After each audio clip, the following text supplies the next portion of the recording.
3 central personnel agencies, managing the bureaucracy. Donald Devine, Dennis Dean Kirk, and Paul Don. Overview from the very first mandate for leadership.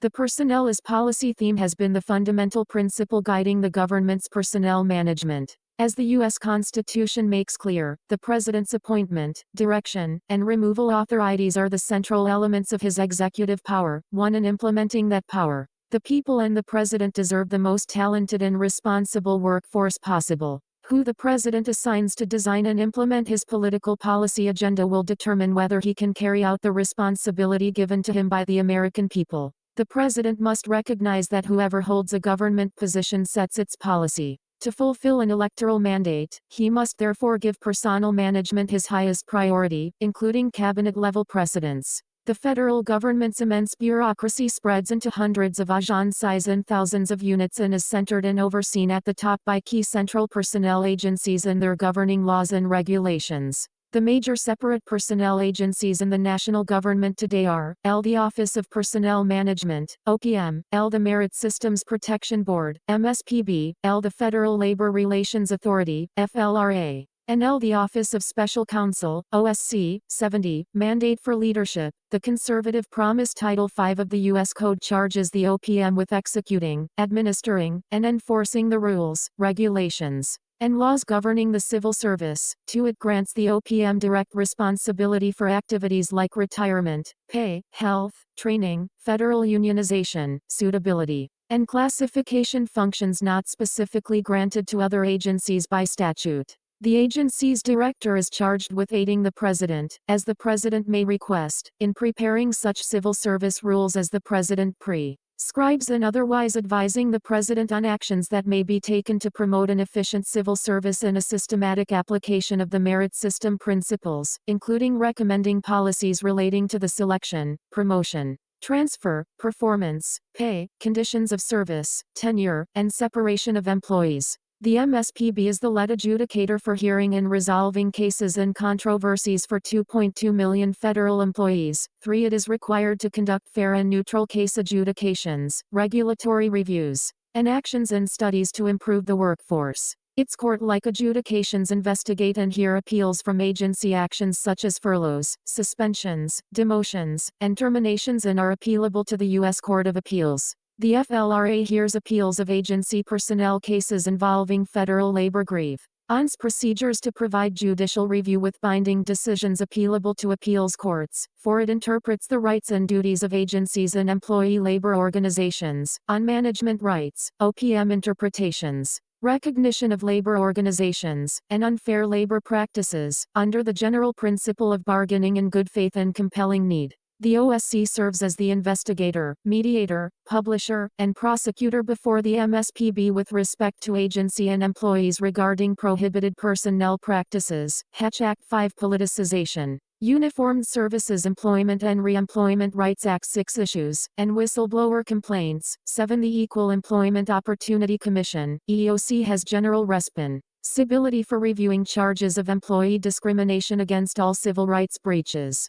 However, it also administers a government employee section that investigates and adjudicates federal employee complaints concerning equal employment violations as with the private sector. 8. This makes the agency an additional de facto factor in government personnel management. While not a personnel agency per se, the General Services Administration, GSA, is charged with general supervision of contracting. 9. Today, there are many more contractors in government than there are civil service employees. The GSA must therefore be a part of any personnel management discussion, analysis and recommendations. OPM, managing the federal bureaucracy. At the very pinnacle of the modern progressive program to make government competent stands the ideal of professionalized, career civil service. Since the turn of the 20th century, 71 central personnel agencies, managing the bureaucracy. Progressives have sought a system that could effectively select, train, reward, and guard from partisan influence the neutral scientific experts they believe are required to staff the national government and run the administrative state.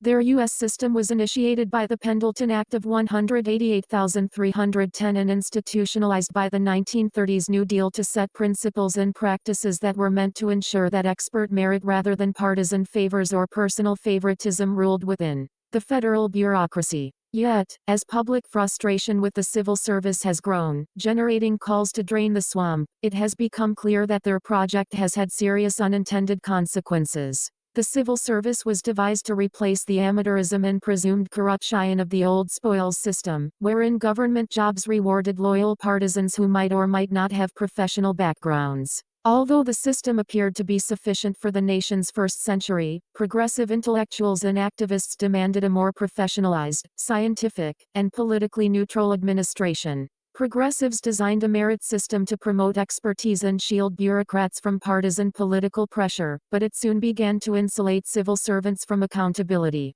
The modern merit system increasingly made it almost impossible to fire all but the most incompetent civil servants. Complying with arcane rules regarding recruiting, rating, hiring, and firing simply replaced the goal of cultivating competence and expertise. In the 1970s, Georgia Democratic Governor Jimmy Carter, then a political unknown, ran for president supporting New Deal programs and their Great Society expansion but opposing the way they were being administered. The policies were not actually reducing poverty, increasing prosperity, or improving the environment, he argued, and to make them work required fundamental bureaucratic reform. He correctly charged that almost all government employees were rated as successful, all received the same pay regardless of performance, and even the worst were impossible to fire, and he won the presidency. President Carter fulfilled his campaign promise by hiring Syracuse University Dean Alan Campbell, who served first as chairman of the U.S. Civil Service Commission and then as director of the OPM and helped him devise and pass the Civil Service Reform Act of 1978, CSRA, 11 to reset the basic structure of today's bureaucracy. A new performance appraisal system was devised with a 5 rather than 3 distribution of rating categories and individual goals more related to agency missions and more related to employee promotion for all. Pay and benefits were based directly on improved performance appraisals, including sizable bonuses, for mid-level managers and senior executives. But time ran out on President Carter before the act could be fully executed, so it was left to President Ronald Reagan and his new OPM and agency leadership to implement. Overall, the new law seemed to work for a few years under Reagan, but the Carter-Reagan reforms were dissipated within a decade. Today, employee evaluation is back. 72, mandate for leadership, the conservative promise to pre-reform levels with almost all rated successful or above, frustrating any relation between pay and performance. An outstanding rating should be required for senior executive service, SES chiefs to win big bonuses, but a few years ago, when it was disclosed that the Veterans Administration executives who encouraged false reporting of waiting lists for hospital admission were rated outstanding, the Senior Executive Association justified it, telling Congress that only outstanding performers would be promoted to the SES in the first place and that precise ratings were unnecessary. 12. The Government Accountability Office, GAO, however, has reported that pay raises, within grade pay increases, and locality pay for regular employees and executives have become automatic rather than based on performance, as a result of most employees being rated at similar appraisal levels. 13. OPM, merit hiring in a merit system. It should not be impossible even for a large national government to hire good people through merit selection. The government did so for years, but it has proven difficult in recent times to select personnel based on their knowledge, skills, and abilities, as the law dictates. Yet for the past 34 years, the U.S. Civil Service has been unable to distinguish consistently between strong and unqualified applicants for employment. As the Carter presidency was winding down, the U.S. Department of Justice and top lawyers at the OPM contrived with plaintiffs to end civil service IQ examinations because of concern about their possible impact on minorities. The OPM had used the Professional and Administrative Career Examination, PACE General Intelligence Exam to select college graduates for top agency employment, but Carter administration officials, probably without the president's informed concurrence, abolished the PACE through a legal consent court decree capitulating to demands by civil rights petitioners who contended that it was discriminatory. The judicial decree was to last only 5 years but still controls federal hiring and is applied to all KSA tests even today.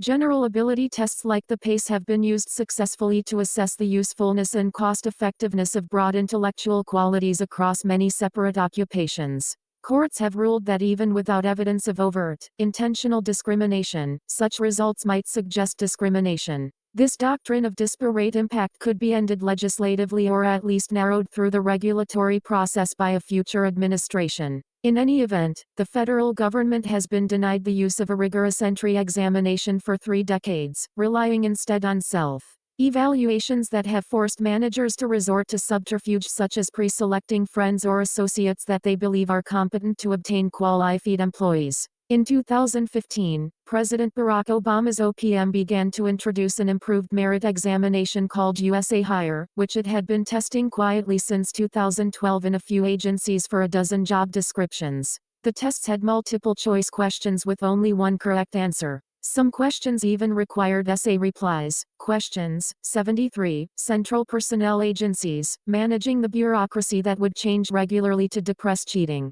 President Donald Trump's OPM planned to implement such changes but was delayed because of legal concerns over possible disparate impact. Courts have agreed to review the consent decree if the Uniform Guidelines on Employee Selection Procedures setting the technical requirements for sound exams are reformed. A government that is unable to select employees based on KSA-like test qualifications cannot work, and the OPM must move forward on this very basic personnel management obligation. The centrality of performance appraisal. In the meantime, the OPM must manage the workforce it has. Before they can reward or discipline federal employees, managers must first identify who their top performers are and who is performing less than adequately. In fact, as Ludwig von Mises proved in his classic Bureaucracy, 14, unlike the profit and loss evaluation tool used in the private sector, government performance measurement depends totally on a functioning appraisal system. If they cannot be identified in the first place within a functioning appraisal system, it is impossible to reward good performance or correct poor performance.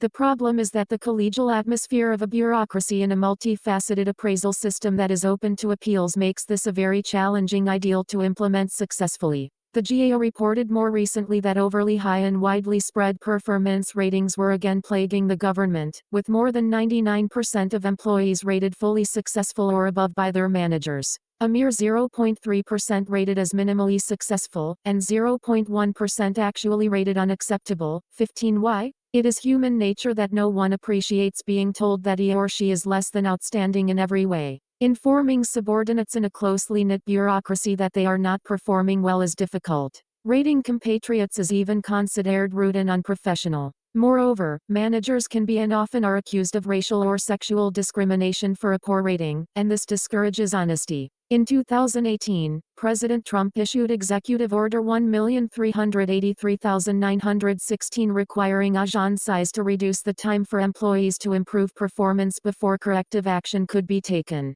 To initiate disciplinary actions against poorly performing employees more expeditiously, to reiterate that agencies are obligated to make employees improve, to reduce the time for employees to respond to allegations of poor performance, to mandate that agencies remind supervisors of expiring employee probationary periods, to prohibit agencies from entering into settlement agreements that modify an employee's personnel record, and to reevaluate procedures for agencies to discipline supervisors who retaliate against whistleblowers. Unfortunately, the order was overturned by the Biden administration. 17. So it will need to be reintroduced in 2025. The fact remains that meaningfully evaluating employees' performance is a critical part of a manager's job. In the Reagan appraisal process, managers were evaluated on how they themselves rated their subordinates. This is critical to 74. Mandate for leadership, the conservative promise responsibility and improved management. It is essential that political executives build policy goals directly into employee appraisals both for mission success and for employees to know what is expected. Indistinguishable from their co-workers on paper, hardworking federal employees often go unrewarded for their efforts and are often the system's greatest critics. Federal workers who are performing inadequately get neither the benefit of an honest appraisal nor clear guidance on how to improve. Political executives should take an active role in supervising performance appraisals of career staff, not unduly delegate this responsibility to senior career managers, and be willing to reward and support good performers. Merit pay. Performance appraisal means little to daily operations if it is not tied directly to real consequences for success as well as failure. According to a survey of major U.S. private companies, which, unlike the federal government, also have a profit and loss evaluation, 90% use a system of merit pay for performance based on some type of appraisal system. Despite early efforts to institute merit pay throughout the federal government, however, compensation is still based primarily on seniority rather than merit. Merit pay for executives and managers was part of the Carter reforms and was implemented early in the Reagan presidency. Beginning in the summer of 1982, the Reagan OPM entered 18 months of negotiations with House and Senate staff on extending merit pay to the entire workforce. Long and detailed talks between the OPM and both Democrats and Republicans in Congress ensued, and a final agreement was reached in 1983 that supposedly ensured the passage of legislation creating a new performance management and recognition system. PMRS, for all, not just management, GS 13 through GS 15 employees. Meanwhile, the OPM issued regulations to expand the role of performance related to pay throughout the entire workforce, but congressional allies of the employee unions, led by Representative Steny Hoyer, D., of Government Employee Rich, Maryland, stoutly resisted this extension of pay for performance and, with strong union support, used the congressional appropriations process to block OPM administrative pay reforms. Bonuses for SES career employees survived, but performance appraisals became so high and widely distributed that there was little relationship between performance and remuneration. Ever since the original merit pay system for federal managers, GM 13 through GM 15 grade levels, just below the SES was allowed to expire in September 1993. Little to nothing has been done either to reinstate the federal merit pay program for managers or to distribute performance rating evaluations for the SES, much less to extend the program to the remainder of the workforce. A reform-friendly president and Congress might just provide the opportunity to create a more comprehensive performance plan. In the meantime, however, political executives should use pay and especially fiscal awards strategically to reward good performance to the degree allowed by law. 75. Central personnel agencies, managing the bureaucracy making the appeals process work. The non-military government dismissal rate is well below 1%, and no private sector industry employee enjoys the job security that a federal employee enjoys. Both safety and justice demand that managers learn to act strategically to hire good and fire poor performers legally. The initial paperwork required to separate poor or abusive performers, when they are infrequently identified, is not overwhelming, and managers might be motivated to act if it were not for the appeals and enforcement processes. Formal appeal in the private sector is mostly a rather simple two-step process, but government unions and associations have been able to convince politicians to support a multiple and extensive appeals and enforcement process. As noted, there are multiple administrative appeals bodies. The FLRA, OSC, and EEOC have relatively narrow jurisdictions. Claims that an employee's removal or disciplinary actions violate the terms of a collective bargaining agreement between an agency and a union are handled by the FLRA. Employees who claim their removal was the result of discrimination can appeal to the EEOC, and employees who believe their firing was retribution for being a whistleblower can go to the OSC. While the MSPB specializes in abuses of direct merit system issues, it can and does hear and review almost any of the matters heard by the other agencies. Cases involving race, gender, religion, age, pregnancy, disability, or national origin can be appealed to the EEOC or the MSPB, and in some cases to both, and to the OSC. This gives employees multiple opportunities to prove their cases, and while the EEOC, MSPB, FLRA, and OSC may all apply essentially the same burden of proof, the odds of success may be substantially different in each forum. In fact, forum shopping among them for a friendlier venue is a common practice, but frequent filers face no consequences for frivolous complaints. As a result, meritorious cases are frequently delayed, denying relief and justice to truly aggrieved individuals. The MSPB can and does handle all such matters, but it faces a backlog of an estimated 3,000 cases of people who were potentially wrongfully terminated or disciplined as far back as 2013. From 2017 to 2022, the MSPB lacked the quorum required to decide appeals. On the other hand, as of January 2023, the EEOC had a backlog of 42,000 cases. While federal employees win appeals relatively infrequently, MSPB administrative judges have upheld agency decisions as much as 80% of the time. The real problem is the time and paperwork involved in the elaborate process that managers must undergo during appeals. This keeps even the best managers from bringing cases in all but the most egregious cases of poor performance or misconduct. As a result, the MSPB, EOC, FLRA, and OSC likely see very few cases compared to the number of occurrences, and non-performers continue to be paid and often are placed in non-work positions. Having a choice of appeals is especially unique to the government. If lower priority issues were addressed in-house, serious adverse actions would be less subject. 76. Mandate for leadership, the conservative promise to delay.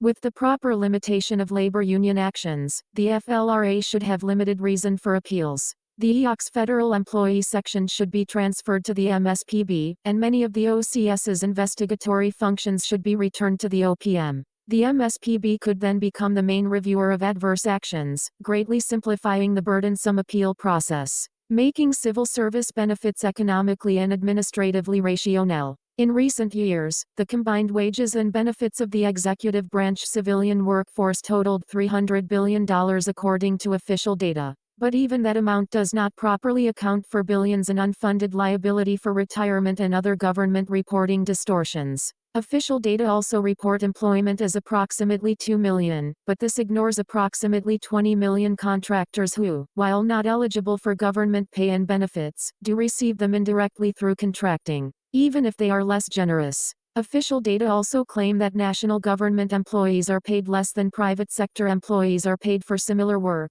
but several more neutral sources demonstrate that public sector workers make more on average than their private sector counterparts. All of this extravagance deserves close scrutiny. Market-based pay and benefits. According to current law, federal workers are to be paid wages comparable to equivalent private sector workers rather than compared to all private sector employees. While the official studies claim that federal employees are underpaid relative to the private sector by 20% or more, a 2016 Heritage Foundation study found that federal employees received wages that were 22% higher than wages for similar private sector workers, if the value of employee benefits was included. The total compensation premium for federal employees over their private sector equivalents increased to between 30% and 40%. 18. The American Enterprise Institute found a 14% pay premium and a 61% total compensation premium. 19. Base salary is only one component of a federal employee's total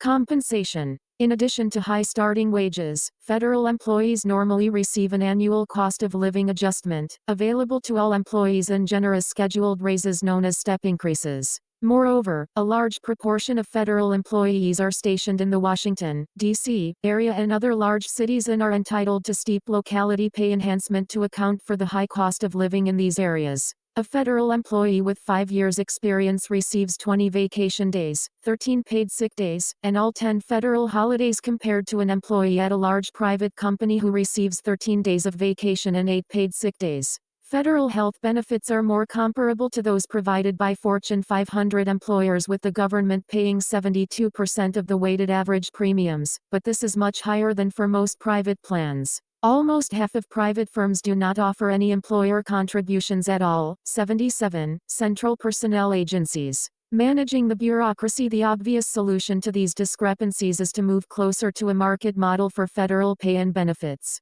One need is for a neutral agency to oversee pay hiring decisions, especially for high-demand occupations. The OPM is independent of agency operations, so it can assess requirements more neutrally. For many years, with its special pay rates program, the OPM evaluated claims that federal rates in an area were too low to attract competent employees and allowed agencies to offer higher pay when needed rather than increased rates for all. Ideally, the OPM should establish an initial pay schedule for every occupation and region, monitor turnover rates and applicant-to-position ratios, and adjust pay and recruitment on that basis. Most of this requires legislation, but the OPM should be an advocate for a true equality of benefits between the public and private sectors. Reforming federal retirement benefits. Career civil servants enjoy retirement benefits that are nearly unheard of in the private sector. Federal employees retire earlier, normally at age 55 after 30 years, enjoy richer pension annuities, and receive automatic cost of living adjustments based on the areas in which they retire.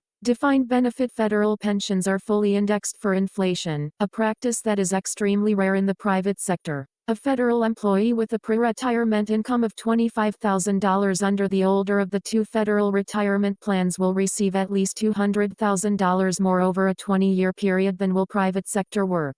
with the same pre-retirement salary under historic inflation levels. During the early Reagan years, the OPM reformed many specific provisions of the federal pension program to save billions administratively. Under OPM Pre-Schur, Reagan and Congress ultimately ended the old Civil Service Retirement System, CSRS, entirely for new employees, which, counting disbursements for the unfunded liability, accounted for 51.3% of the federal government's total payroll. The retirement system that replaced it, the Federal Employees Retirement System, FERS, reduced the cost of federal employee retirement disbursements to 28.5% of payroll, including contributions to Social Security and the employer match to the Thrift Savings Plan. More of the pension cost was shifted to the employee, but the new system was much more equitable for the 40% who received few or no benefits under the old system. By 1999, more than half of the federal workforce was covered by the new system, and the government's per capita share of the cost, as the employer was less than half the cost of the old system.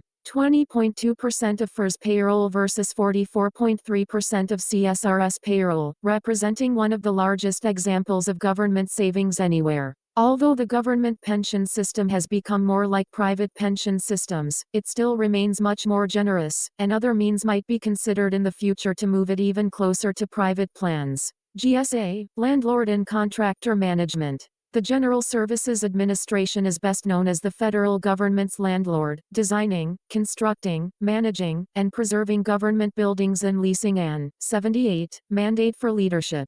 The conservative promise managing outside commercial real estate contracting with 376.9 million square feet of space. Obviously, as its prime function, real estate expertise is key to the GSA's success. However, the GSA is also the government's purchasing agent, connecting federal purchasers with commercial products and services in the private sector and their personnel management functions. With contractors performing so many functions today, the GSA therefore becomes a de facto part of government-wide personnel management. The GSA also manages the Presidential Transition Act (PTA) process, which also directly involves the OPM. A recent proposal would have incorporated the OPM and GSA, and OMB. Fortunately, this did not take place in that form. But it would make sense for GSA and OPM leadership and staff to hold regular meetings to work through matters of common interest such as moderating PTA personnel restrictions and the relationships between contract and civil service employees.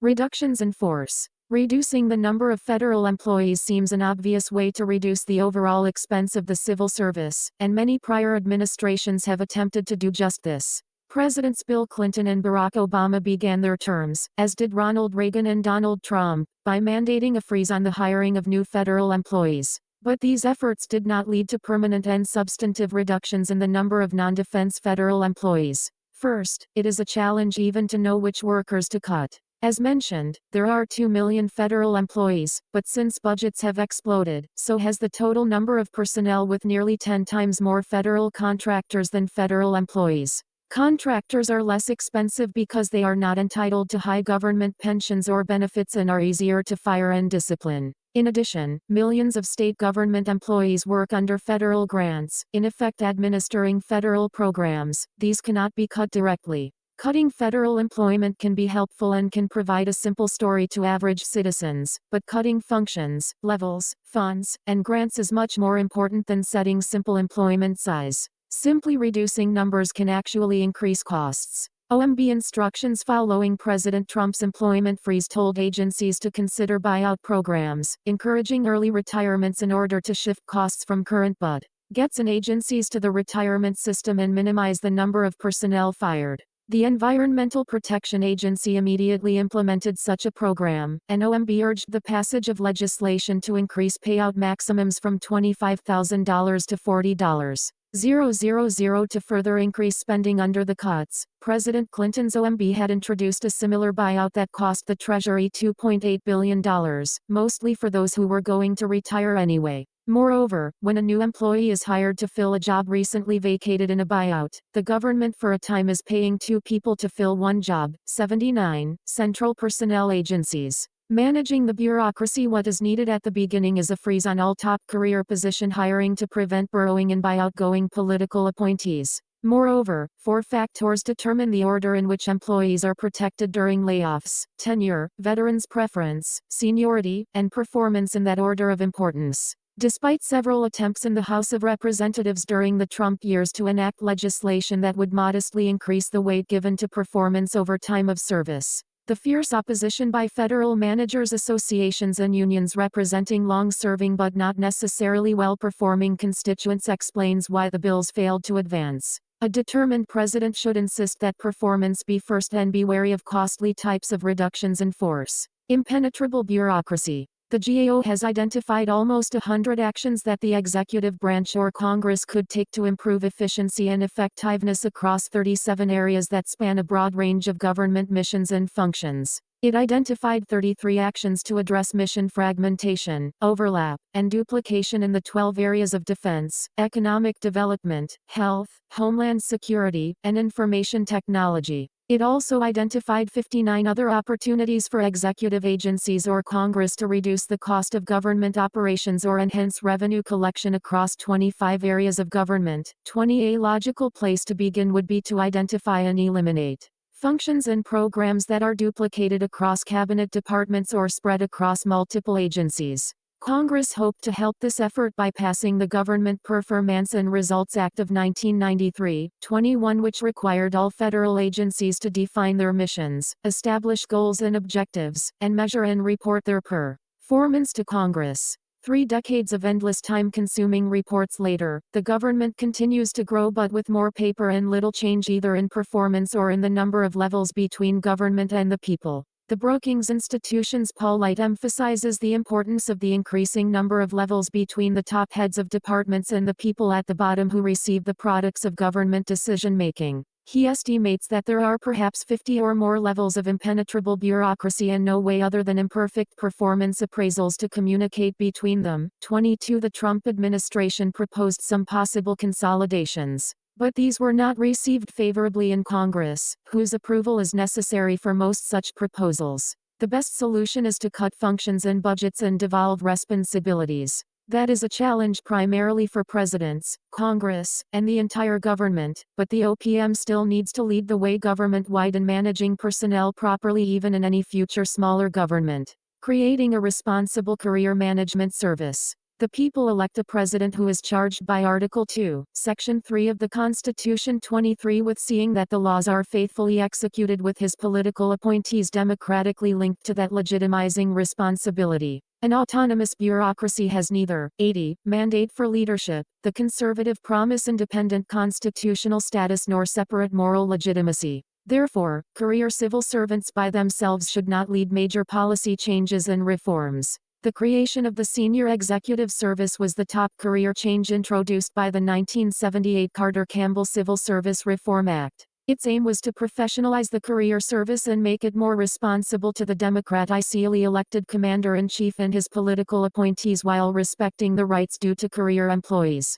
very much including those in the top positions. The new SES would allow management to be more flexible in filling and reassigning executive positions in locations beyond narrow specialties for more efficient mission accomplishment and would provide pay and large bonuses to motivate career performance. The desire to infiltrate political appointees improperly into the high career civil service has been widespread in every administration, whether Democrat or Republican. Democratic administrations, however, are typically more successful because they require the cooperation of careerists, who generally lean heavily to the left. Such burrowing requires career job descriptions for new positions that closely mirror the functions of a political appointee, a special hiring authority that allows the bypassing of veterans' preference as well as other preference categories, and the ability to frustrate career candidates from taking the desired position. President Reagan's OPM began by limiting such SES burrowing arguing that the proper course was to create and fill political positions.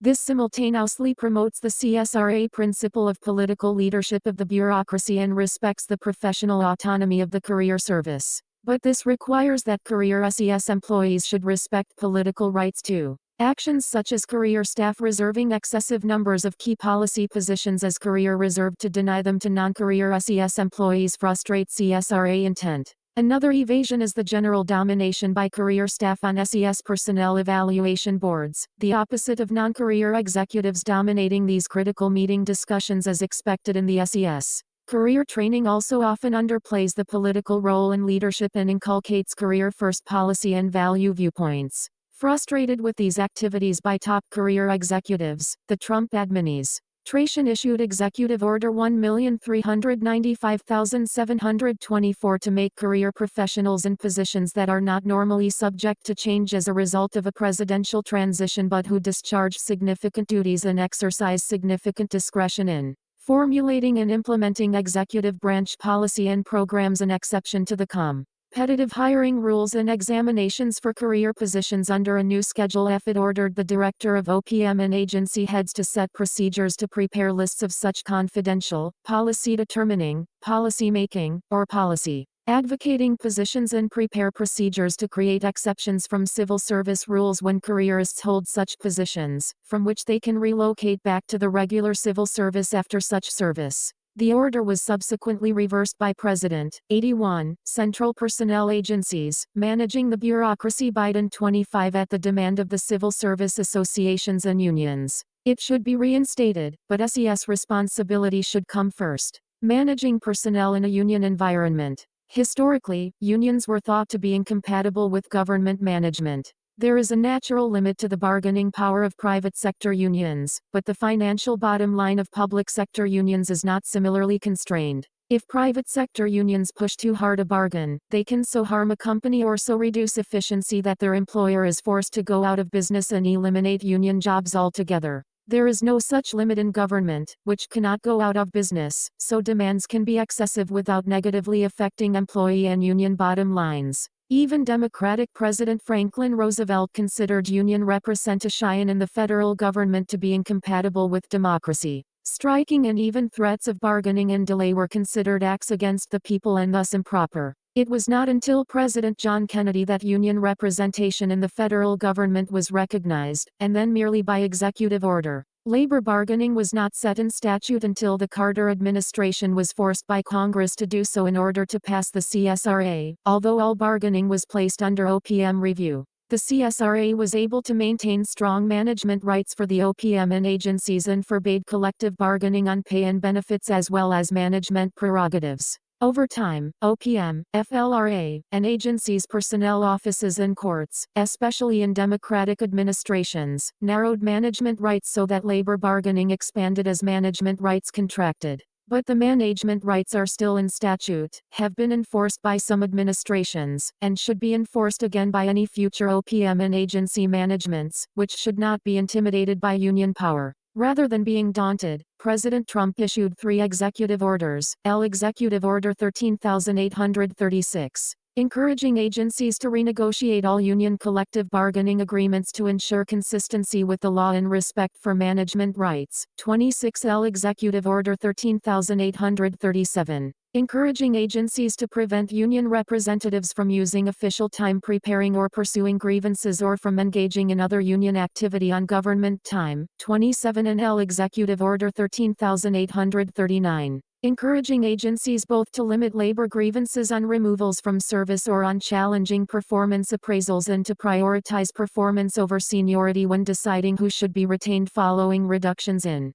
force. 28. 82. Mandate for leadership. The conservative promise all were revoked by the Biden administration. 29. And should be reinstated by the next administration, to include the immediate appointment of the FLRA General Counsel and reactivation of the impasses panel. Congress should also consider whether public sector unions are appropriate in the first place. The bipartisan consensus up until the middle of the 20th century held that these unions were not compatible with constitutional government. 30. After more than half a century of experience with public sector union frustrations of good government management, it is hard to avoid reaching the same conclusion. Fully staffing the ranks of political appointees. The president must rely legally on his top department and agency officials to run the government and on top White House staff employees to coordinate operations through regular cabinet and other meetings and communications. Without this political leadership, the career civil service becomes empowered to lead the executive branch without democratic legitimacy. While many obstacles stand in his way, a president is constitutionally and statutorily required to fill the top political positions in the executive branch, both to assist him and to provide overall legitimacy. Most presidents have had some difficulty obtaining congressional approval of their appointees, but this has worsened recently. After the 2016 election, President Trump faced special hostility from the opposition party and the media in getting his appointees confirmed or even considered by the Senate. His early Office of Presidential Personnel, PPO, did not generally remove political appointees from the previous administration but instead relied mostly on prior political appointees and career civil servants to run the government. Such a reliance on holdovers and bureaucrats led to a lack of agency control and the absolute refusal of the acting attorney general from the Obama administration to obey a direct order from the president. Under the early PPO, the Trump administration appointed fewer political appointees in its first few months in office than had been appointed in any recent presidency. Partly because of historically high partisan congressional obstructions, but also because several officials announced that they preferred fewer political appointees in the agencies as a way to cut federal spending. Whatever the reasoning, this had the effect of permanently hampering the rollout of the new president's agenda. Thus, in those critical early years, much of the government relied on senior careerists and holdover Obama appointees to carry out the sensitive responsibilities that would otherwise belong to the new president's appointees. Fortunately, the later PPO, OPM, and Senate leadership began to cooperate to build a strong team to implement the president's personnel appointment agenda. Any new administration would be wise to learn that it will need a full cadre of sound political appointees from the beginning if it expects to direct this enormous federal bureaucracy. A close relationship between the PPO at the White House and the OPM, coordinating with agency assistant secretaries of administration, 83, central personnel agencies. Managing the bureaucracy and PPO's chosen White House liaisons and their staff at each agency is essential to the management of this large, multi-level, resistant, and bureaucratic challenge. If personnel as policy is to be our general guide, it would make sense to give the president direct supervision of the bureaucracy with the OPM director available in his cabinet. A reformed bureaucracy today, the federal government's bureaucracy cannot even meet its own civil service ideals. The merit criteria of ability, knowledge, and skills are no longer the basis for recruitment, selection, or advancement, while pay and benefits for comparable work are substantially above those in the private sector. Retention is not based primarily on performance, and for the most part, inadequate performance is not appraised, corrected, or punished.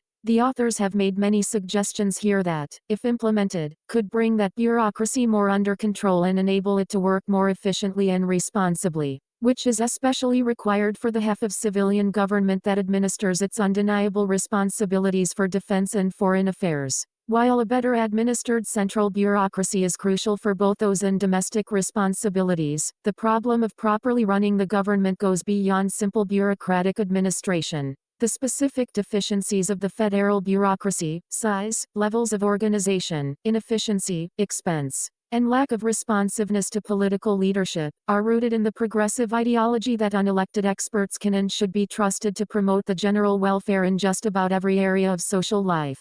The Constitution, however, reserved a few enumerated powers to the federal government while leaving the great majority of domestic activities to state, local, and private governance. As James Madison explained, the powers reserved to the several states will extend to all the objects, which, in the ordinary course of affairs, concern the lives, liberties and properties of the people, and the internal order, improvement and prosperity of the state. 31 Modern progressive politics has simply given the national government more to do than the complex separation of powers Constitution allows. That progressive system has broken down in our time, and the only real solution is for the national government to do less, to decentralize and privatize as much as possible, and then ensure that the remaining bureaucracy is managed effectively along the lines of the enduring principles set out in detail here.